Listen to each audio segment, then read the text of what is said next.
since the Hornets did draft Brandon Miller at number 2, we are going to look at his offense and defense. It is going to be a little bit more varied than the one with Scoot Henderson. The Scoot Henderson one was strictly with pick and roll. For the purposes of this, we have it into 3 separate, categories with movement offense. We've got ISO offense, and then we've just got defense as well. But Brian, before we start with the clips here, how's it going? I'm doing pretty well, man. How about yourself? Doing pretty good. So we're going to go ahead and start pulling up these clips here with Brandon Miller. And the first one, as you are looking on your screen here, is against LSU. And Brandon Miller, obviously number 24, starts in the left corner and comes across the lane here. And his teammate is getting ready to set a down screen for him. And then he comes up almost like a ram action, getting ready to set the ball screen and slips, goes screen here. And the pass is a little bit slow getting to Brandon Miller.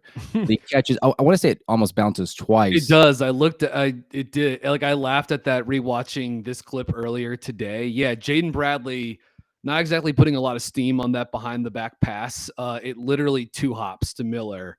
And he's still able to get the shot off. Yeah, you don't see that happen too often. Like a double bounce pass. Yeah. I think I had to watch it a couple of times too to make sure that my eyes were seeing this. And then, he doesn't hesitate in getting this shot off. He knows that with the slow pass that he's got to get it off as quickly as possible. The thing that I've noticed a lot about Brandon Miller, and obviously people that have watched him as well have seen this, is that he's just very active off ball. He's decisive in his movements. He's still able to get this shot off despite it not being the best pass and it bouncing twice. So I just love the movement with Brandon Miller as he comes across the lane, off the down screen, sets the ghost screen, and catches and fires away. But are you seeing anything that kind of catches your eye in this one? Yeah, a couple of things. And yeah, this is a go-to Alabama set to get him a movement look without running him off, without him coming off of like a screen directly for him. It's that Ram screen the screener action. I refer to this as Ram ghost exit, because you also see in the left corner, Alabama's Nick Pringle is setting a baseline exit screen for I think it's for Dom Welch, who's coming across too. So something you'd see, honestly, the Hornets run a lot, especially under James Borrego, this type of like ghost action with an exit screen along the baseline. I think it's also worth noting that in this scenario here, you've got Miller playing the 4. That's something we've talked a little bit about. We even listening back to the draft pod that we did with Dylan Jackson the other night, we sort of talked positionally where Miller probably projects for the Hornets. And I think we were all thinking, 2.5 as opposed to the 3.5 that he kind of played at Alabama. But yeah, you get the inverted, Ram screen into the ghost action with Miller as the 4. I think Miller certainly benefits by 2 LSU defenders going to the ball here, going to Jaden Bradley, which really does, free up a lot. I mean, he's wide open, and obviously, this is the middle of the second half of a absolute blowout from Alabama, but you still get the weak side contest from Ace Miller, 44 in purple, and it was a pretty good defender, and the recovering big man for LSU as well. But I just think this is, I don't know, about as good of a sort of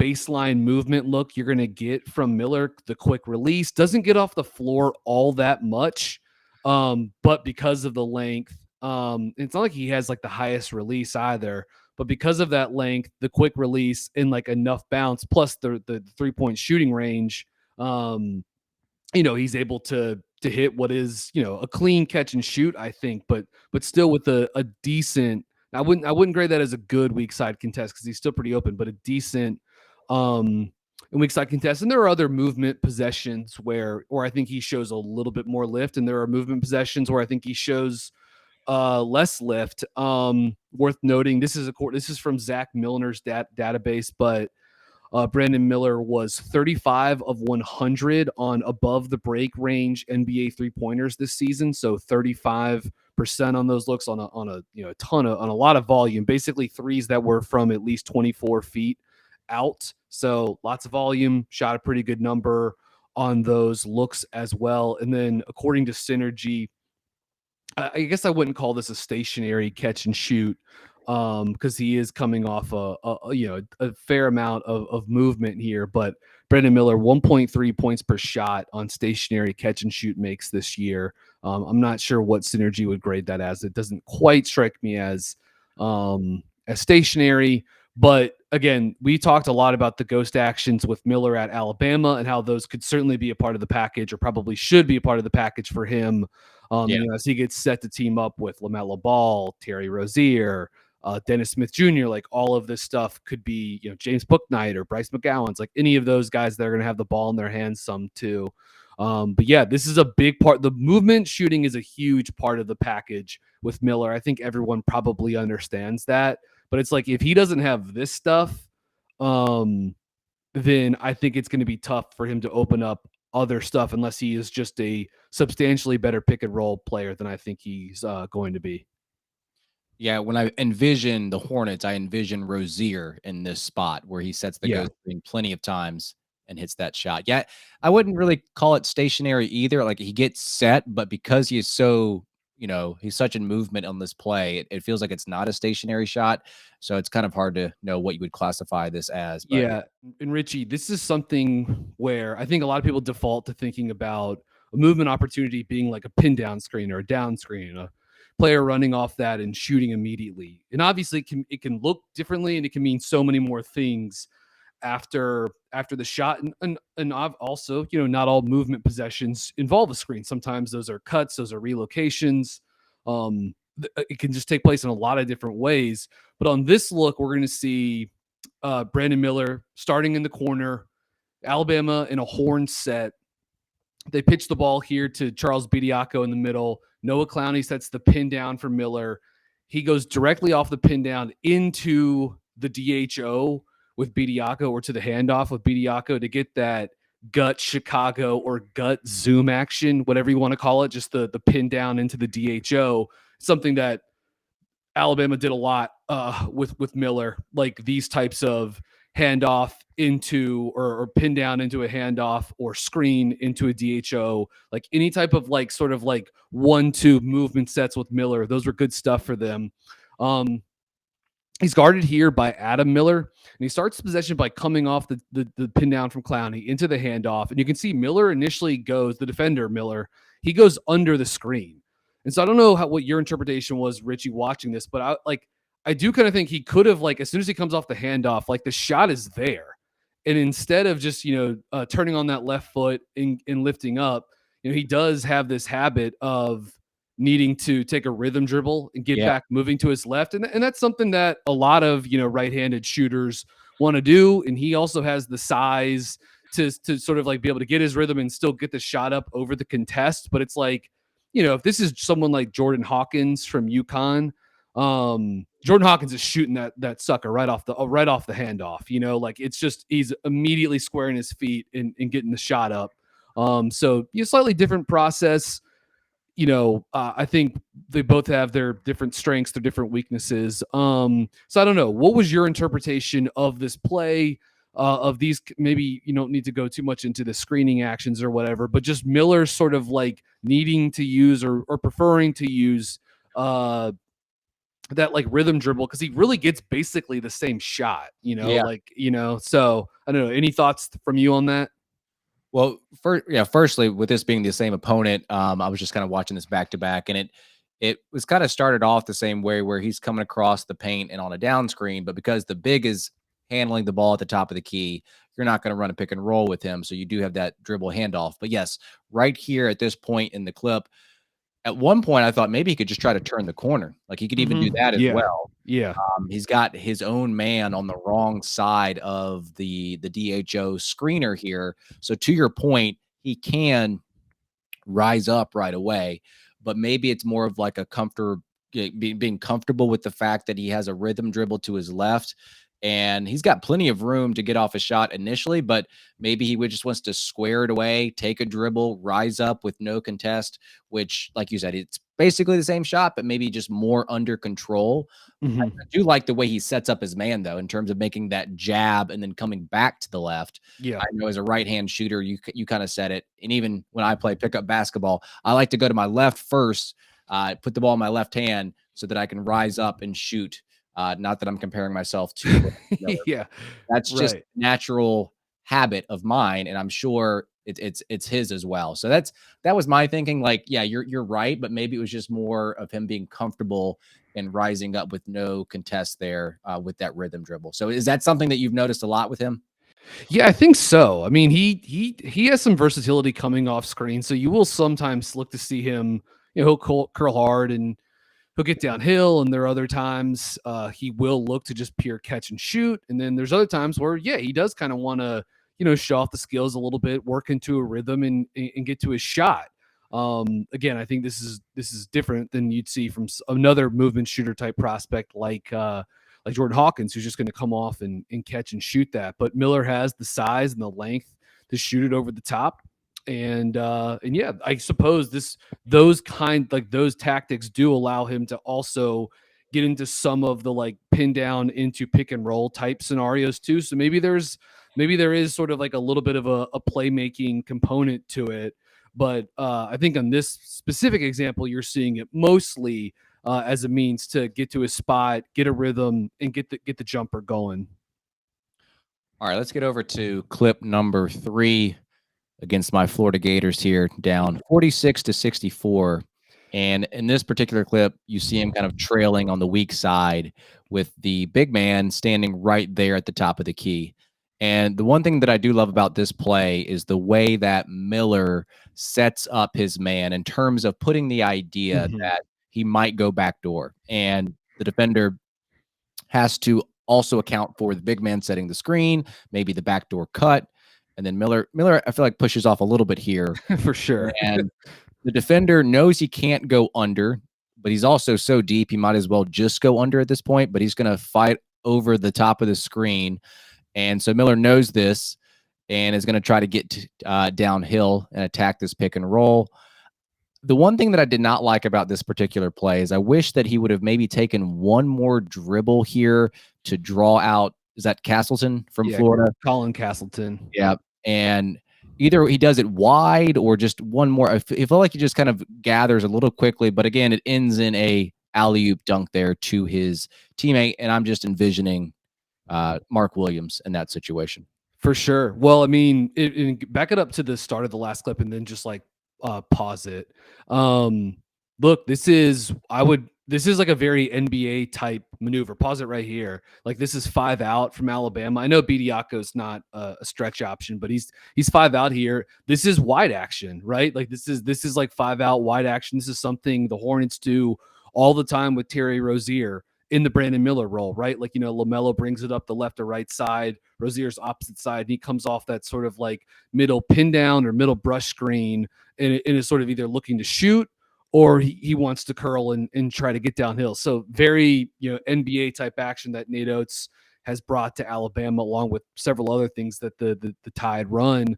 And you can see the other thing too is look where Colin Castleton is too, like Florida in a drop, like a deep drop, and that's going to be a part of Castleton moving forward. I think he has good scheme versatility, but part of it is the hope is that he can give you some drop coverage. And so Miller comes off the screen and he has so much room to attack. I mean, that's what 10, 12, 15 feet of split, whatever it is.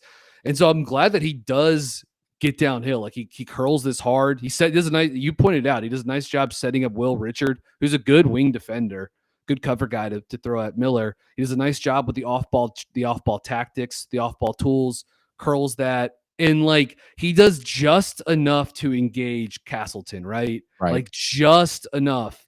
And he does get Castleton maybe like a step or a half step off of his line.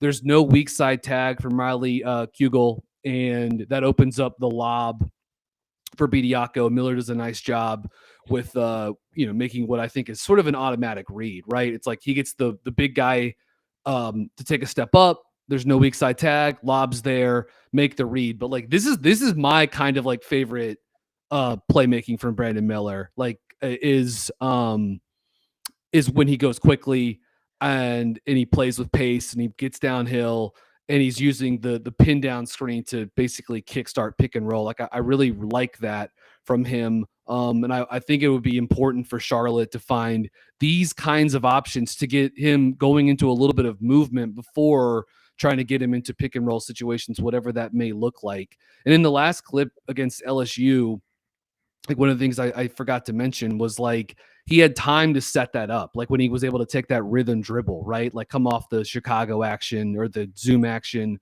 he's able to set it up. And when he has time to do that, he looks pretty good.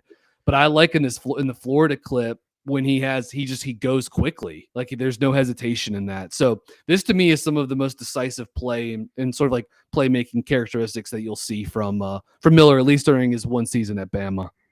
Right. And that's the one thing that I did notice with a lot of these movement offense category types here for Brandon. He's just very decisive in what he wants to do. And when he is decisive and makes the move, it puts the defense in a really hard position. Now, this last clip for the category is a little bit different in the sense that it's a baseline out of bounds play, just a 4 flat here. And he's the farthest away from the ball on the opposite corner. And so the ball obviously is inbounded. And I guess he's trying to set like a little flare screen. Doesn't really get much contact here. And then he receives the handoff right here. I actually like the pump fake in this situation. Well, at least it gets Leaky Black in the air. But as he attacks this, Black recovers pretty well. And UNC makes this difficult for him as he's going up with his left hand. And just kind of tosses it up there between two Tar Heels, misses it, gets it back. Fortunately, there kind of bounces right back to him. So good for him for sticking with it and getting that loose ball and going back up. I've noticed this a couple times with him. He does well in the clips that you showed me. He'll miss a couple layups and then he'll just be fortunate in the right spot, the right place, the right time, and he'll just have the putback layup. So it goes down as a 50% shooting percentage here. So. Yeah, I guess it goes down as an unassisted rim make too, which maybe who knows. I don't think that's boosting the stats all that much, but something probably to consider. And yeah, I like to call this type of action like razor, like the flare or the back screen into the dribble handoff.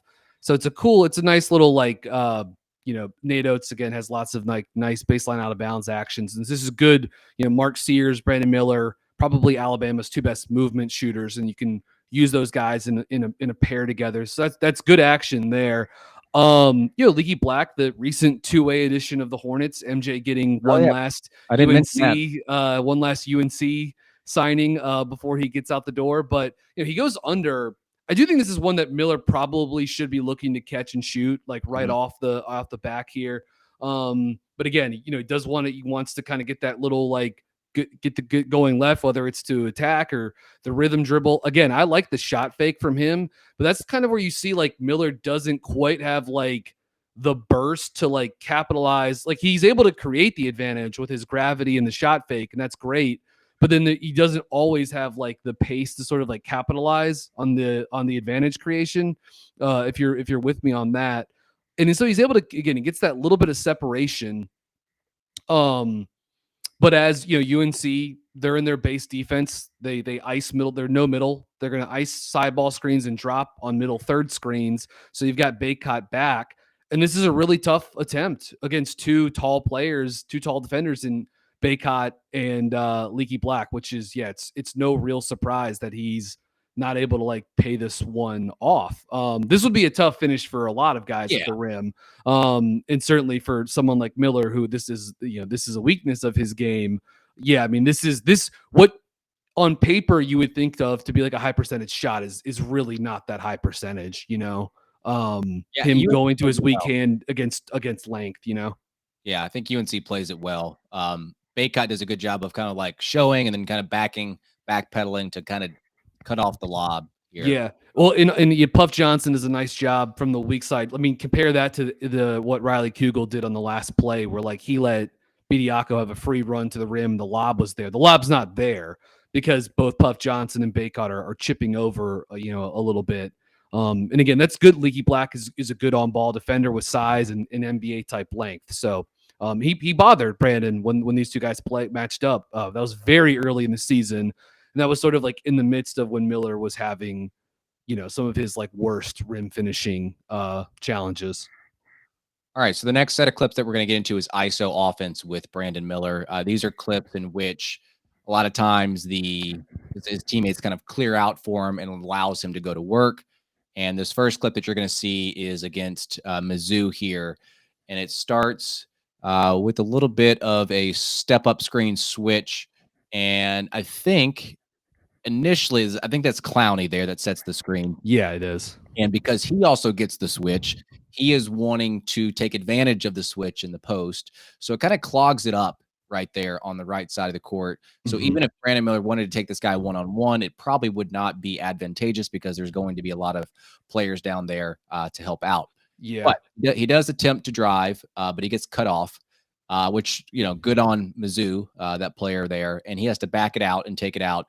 I guess what I love most about this is that when he gets to this like double crossover move, he gets the space that he needs, and he does an awesome job of pushing off with his left foot right here to create even more sidestep right there for the three. So the three itself kind of looks a little bit off balance because he's fading to his right, but he does create the necessary space as he kind of steps with that left foot, plants, and gets that sidestep three. So Brian, break down this play. What do you see? What do you like? What do you dislike? Yeah, just starting from the top, if you don't mind, Miller starts this play being guarded by Demoy Hodge, who actually I think just signed an undrafted free agent deal with the Lakers. And yeah, you get that little like angled step up screen. I mean, we've seen PJ set that how many times now to try to get a switch over the last couple of seasons, and it looked like Clowney was trying to like get inside, like get inside leverage. Yeah. But, I think it's important to note, if you would run this clip a little bit longer, then I'm going to ask you to pause it in a second. So run this clip out. Now pause it here. So not only does Mizzou switch, but look at on the far left side wing, Mark Sears is wide open, and you've got a Mizzou help defender that's sliding over to help in the paint against Noah Clowney. Now, one of the first-year assistant coaches at Mizzou this season was Charlton Young, who came over from Florida State. And what do we know about Florida State's defense the last couple of years? They switch everything 1 through 5, and they are a super aggressive backside help and pass denial passing lane team, right? Like that's what FSU has been made a killing on. We've talked about this for years now when discussing guys like Patrick Williams and Devin Vassell. And so you see that. So yeah, the passing option's not there because of that. And initially Mo Diarra is the guy who switches out onto Brandon Miller, and Diarra's not a nobody. This guy was the JUCO Player of the Year nationally 2 seasons ago. And he actually transferred. He's going to be playing down the street from me this season. He transferred from Mizzou to NC State this offseason. So he does a nice job mirroring Miller on these first 2 little moves. Miller's not able to get any real separation, so he has to back this thing out. And it's that little lefty hesitation into the crossover. Where that final like left to right crossover, Miller does just enough to create separation. You talked about him using that left foot to push off. Like, in some reality, I think you'd like to see him when he gets a matchup like this, because Diarra is like kind of a 4, kind of a 5. In that possession, he's playing the 5. You might like for Miller to think like, oh, that's a time for me to try to like get, make a move, get downhill, turn the corner, get into the paint or whatever. But obviously, like he's a big time pull-up shooter, big time shooter in general. So that's what he opts for with, about 8 seconds left on the shot clock. But he gets to his spots and he gets his rhythm going. And so, yeah, I think ultimately that's an it's like okay process. It's not like amazing, but overall, like, it's a big time shot against a lot of length. I never noticed it until you pointed it out, but just Sears on the opposite side. Wide open. Incredible. And Mark Sears is a sniper. Like that dude can really, really shoot too.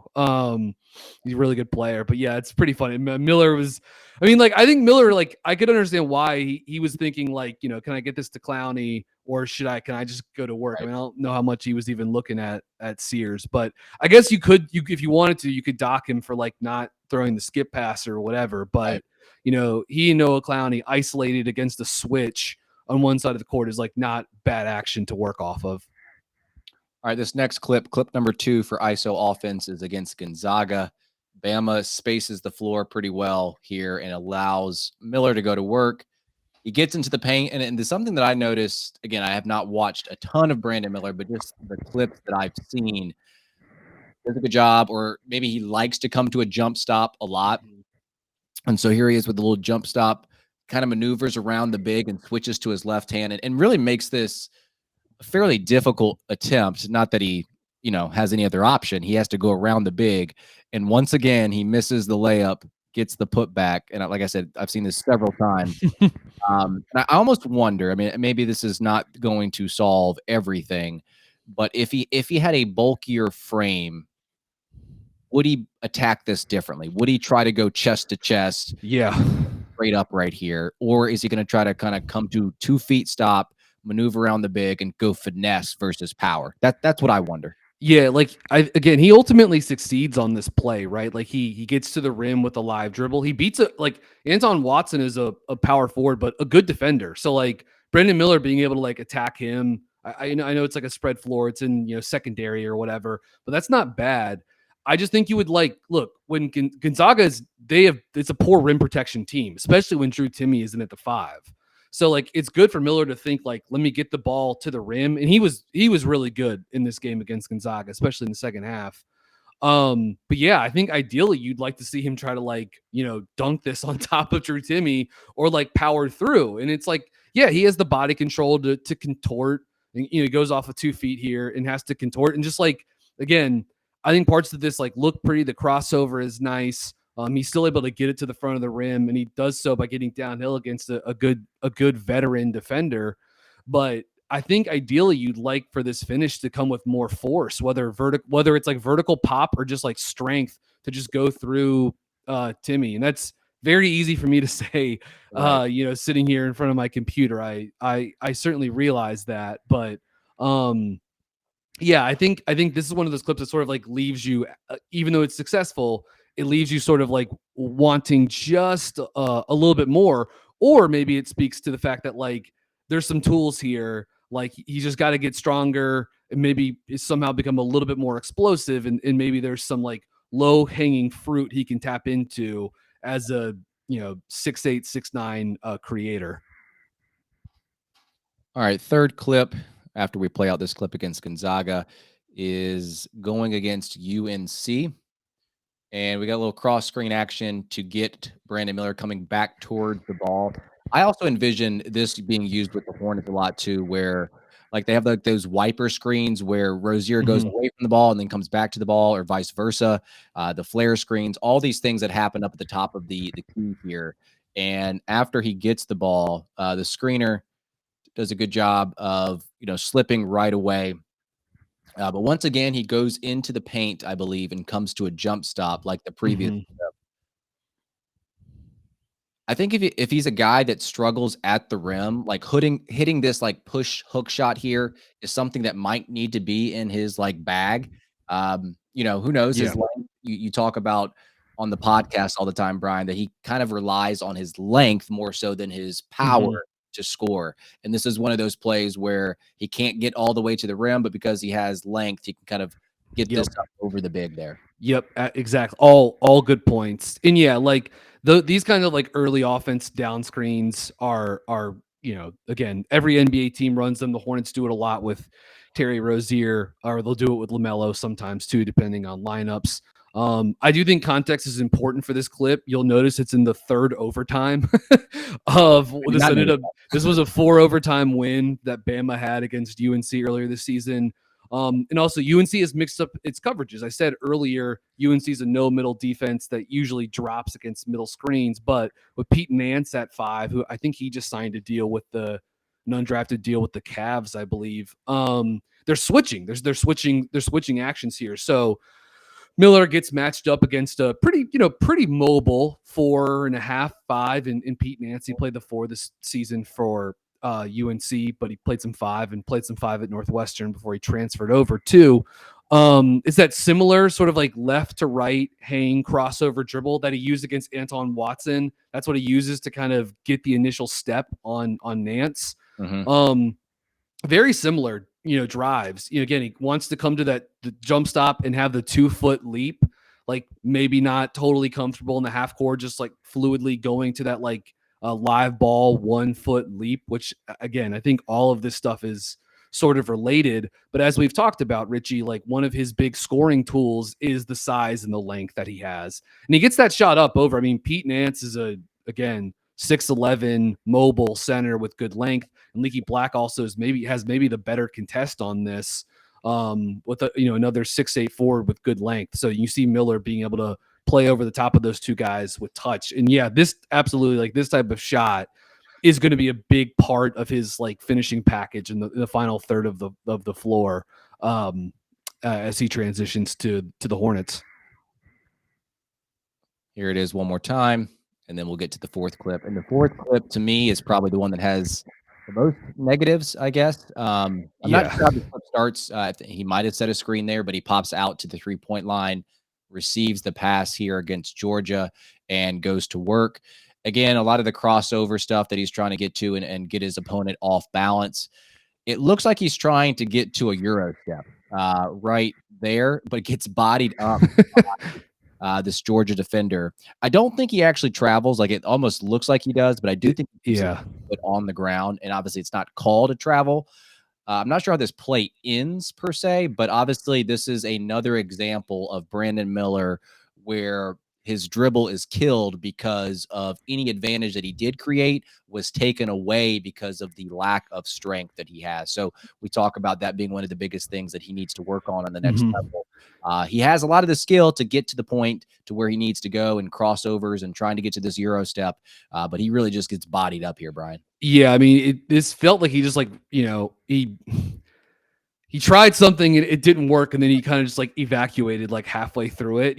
Like he gets stonewalled. And he's going up against Braylon Bridges, who's a 6'11, 250-pound center. So it's like, on one hand, it's no surprise that he can't just like overpower him. Once it gets to the contact portion of this drive, it's just like maybe a little bit more disappointing that a guy that large is able, and Braylon Bridges is not like an above the rim. This is not Derek Lively guarding in space. Like, this is a mostly ground bound center that's able to like still beat him to the spot and mirror him up and then stand him up like that. Look, it's one drive, but it does sort of like highlight some of the limitations that he has, or some of the struggles he has as a guy trying to create. And again, it's not fair to compare these guys maybe 1-to-1. They're different players, but I don't think Braylon Bridges is like beating Scoot Henderson to the spot, guarding in space like this. And you can see like Alabama's got the floor spaced, like that he's got room, he's got some room to work on this. He's forced to just sort of like pass out and reset. So he doesn't force anything. I just think, he doesn't quite have, it's tough because he doesn't have the strength to like overpower a lot of guys, and he doesn't have the like burst to just like consistently win one-on-one, every single time. So, again, this is just part of the deal with him, and something he's going to have to get better or find other ways to sort of like adjust and get into the paint with sort of more efficiency. And I'd assume out of the first two categories that the movement offense is something that you have more confidence in than the ISO offense, right? Yeah. At this point, yes, I do. And we haven't really talked, like, we've only sort of like hinted at pick and roll as a means to like get a switch, or when the pin down screens turn into to like pick and roll scenarios, like on the fly. So, I've sort of, I've said this a few times now, but like when he has time to set that stuff up, I think the process is pretty good, and he can get to his jump shot and it looks pretty, and he makes a lot of those. But yeah, right now I sort of see him as hopefully a guy that can have some gravity as a movement player that opens up playmaking opportunities, and then that allows him to eventually then play out of that, as a live ball scorer in pick and roll or in isolation. Ideally, I would just be underselling this guy's ability to create his own shot, and hopefully for Charlotte's case, that remains to be the true. But yeah, I see him as more of a movement guy. Yeah. I don't know, where are you on that, Richie? Yeah, and in the minimum clips that I've seen, yeah, that's definitely where his strengths lie. Moving off screens, setting, like we talk about screen navigation, but I think he does a good job of setting his opponents up through Yep. screen, which is a very, very positive thing to look at as you are working as an off-ball player. I think what's going to hold him back, I know that you're lower on his handle than probably I am. I do think that he has, you know, a passable handle, but I think what really holds him up is his strength. So once when he gets knocked off his path like that last clip that we just showed, his handle kind of goes, by the wayside. But what's going to be interesting here is as you're watching the video, you guys can see the next category. We did not do this with Scoop, but we're going to look at some clips on defense for Brandon Miller. And he's got, the frame and the length to work with. And I hate to keep harping on it, but, the bulk is going to have to come into play here. So we're going to start with clip number 1 for defense. This is against Gonzaga. And he is defending the guard outside the 3-point line here.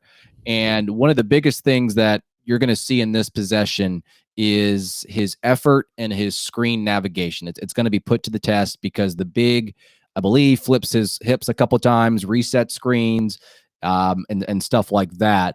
And I'm not sure how purposeful it is, but right here, as he is fighting over the top of this screen and trying to get around the big, luckily that guard loses the ball a little bit, so he's able to recover. He extends his arm here. I don't know if that's really what he's trying to do or if he's trying to flail and get the foul call. Not sure, but it kind of shows the ball handler, hey, I'm right here behind you. Mm-hmm. And he gets back into the play, and the guard kind of stops a little bit in front of the free throw line, is backing up, and he puts up a good contest here to force the miss. So overall, I like the effort in terms of the biggest thing, the effort in terms of how he navigated that screen or screens to start this possession. Agreed. This is a really good defensive possession for Miller. From my point of view, he's matched up with Malachi Smith, who is a very efficient college guard and is not. I mean, Miller has a distinct size and length advantage over him, but Smith is 6'4", 6'5", and solid. And you highlighted like Miller, just the application of his length is really good here. You can see when that initial DHO happens, like maybe he even gets a piece of the ball and like deflects it a little bit. Like he does try to like stick his hand in the cookie jar here. So Smith may have lost that on his own amidst a little bit of pressure and maybe not the cleanest handoff with Efton Reed there. But it's a nice job by Miller to then do that, then slink around. And Richie, you highlighted this, him using he just has that arm out there at all times to sort of like keep some kind of constant pressure. He maybe loses Smith. Like Smith kind of gets he's able to snake back and kind of get to a little bit of space, but Miller is doing such a nice job tracking that even though he loses touch for maybe just a little bit, he's able to recover, do so under control, not foul, and then put up a good contest. So I think this is a really nice defensive sequence from Miller that shows a couple of different things: the screen navigation, his work in rear view pursuit, contesting the shot. And this is the kind of stuff you're going to want to see from him moving forward. I don't think Miller projects as like a defensive stopper, but I think he does. I think he'll be a good defensive wing on the next level. And this is maybe sort of like basic stuff to nail, but it is encouraging to see nonetheless. All right, second clip is against Missouri. And at this point in the possession, he's off ball and is put through a little bit of a down screen here. I feel like he could have done a better job of fighting through this screen or over this screen, so he's not having to kind of, close out this gap here. Yeah. The big gap, but obviously this guy's, 4 feet behind the 3-point line. He does leave his feet on the closeout there, and that allows the ball handler to create an advantage. And then I believe there's a screen. Yep. So there's a screen coming because he's so far behind. You got to switch at this point. But I think after that, he does a much better job in the tail end of this possession in terms of how he uses his active hands. The Missouri player tries to hit a floater over Miller, and I think he may even get a piece of this. Mm-hmm. Maybe he at least alters it if he doesn't like outright, block it or whatever.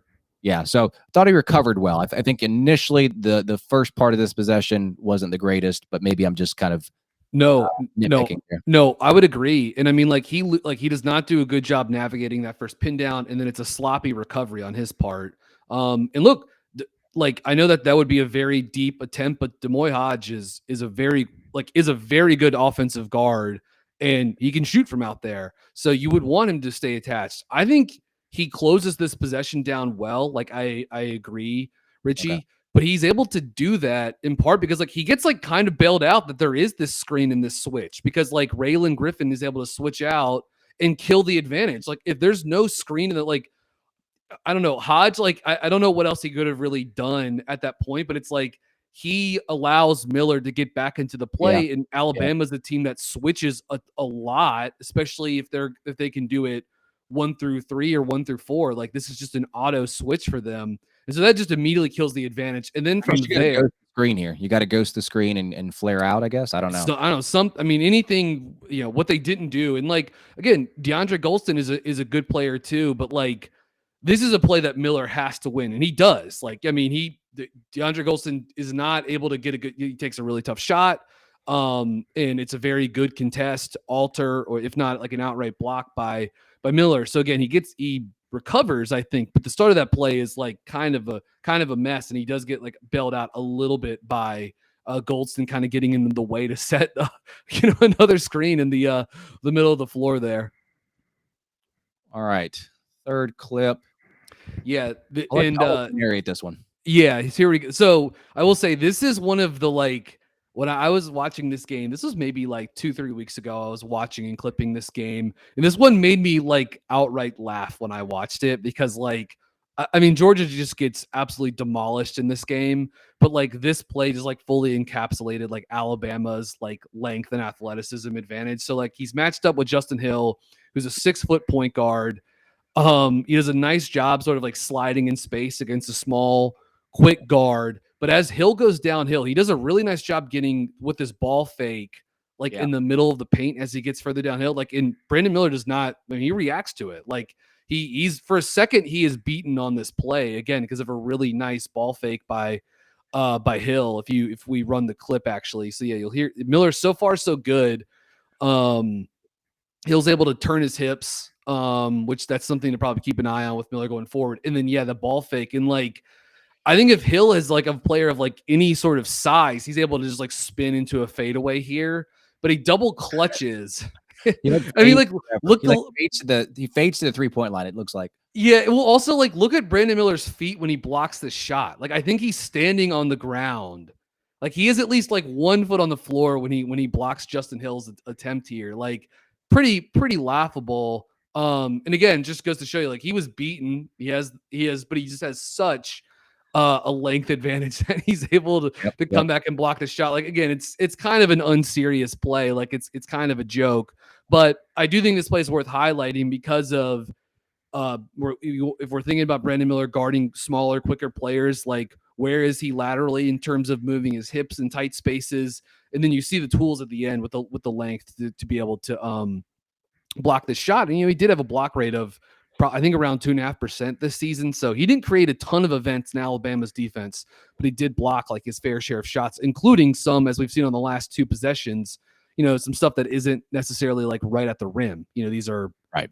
Paint finishes or sort of like mid-range jump shot finishes. Yeah, that's what I noticed too about a lot of the clips that I've watched defensively and some that we won't even highlight here in the video. But, he's obviously trying to keep his opponent out of the middle and kind of goes to his hip right there. But number 11 does a good job of getting that crossover, getting to the middle. But, Miller's right there. And that smaller guard has to do something like that little fake shot to get him in the air. But Miller's second jump, and maybe he just doesn't jump high enough to really have this bother him that much. But that second jump and even like a third jump, it's like his length keeps bothering number 11. This looks like your son probably trying to score on you in the driveway, Richie. Yeah. Like, I mean, it's just not it's not necessarily a fair fight for Justin Hill. Yeah. It's funny. My parents always talk about, take it easy on him. I was like, no, I'm not going to take it easy on him. I'm going to block that thing into the third row. No easy buckets. I was at the Y here in Raleigh a couple weeks ago, and I saw a father and son playing one-on-one. And this father took a page right out of your playbook because, like, I only noticed these 2 guys playing because he blocked his son's shot like off the court. He did so emphatically, and I was like, all right, yeah, you gotta teach these kids the hard way, I guess. So, all right, we can get to the 4th and final clip here. Yeah, and yes, this might be my favorite of the bunch. Yeah, we've got the eye in the sky view here. This is Alabama against Florida. in Tuscaloosa. And would you run the clip for like a second or two here? So you're going to see it's going to start the start of possession.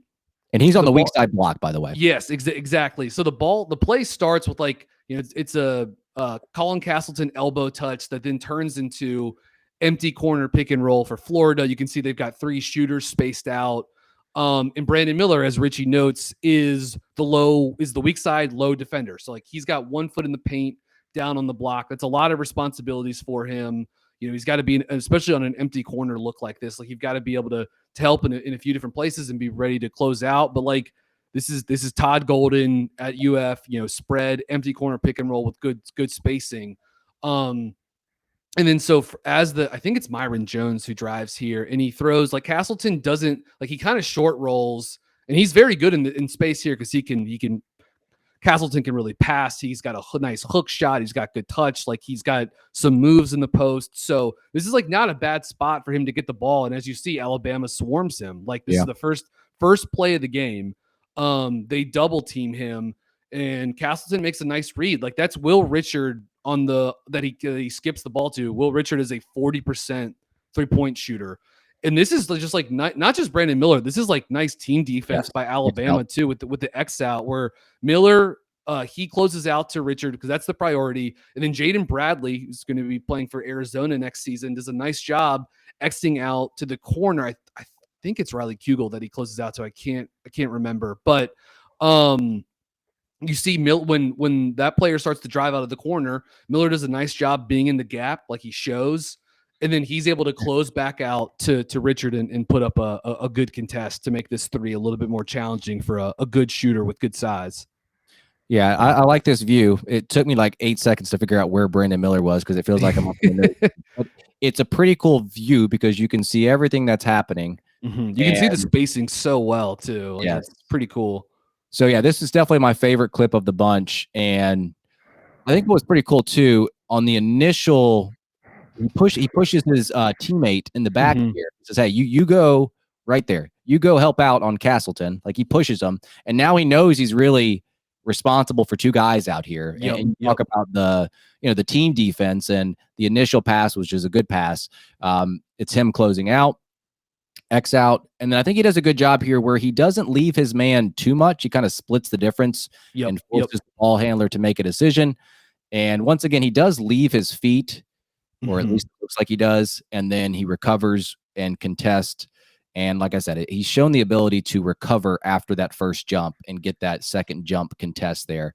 It looks like it's a miss out of bounds, but yeah, that was pretty cool. I like the view here, and it shows everything that you need to see from not only an individual perspective, but a team defense perspective. But yeah, that was probably my favorite clip of the bunch that we've watched today.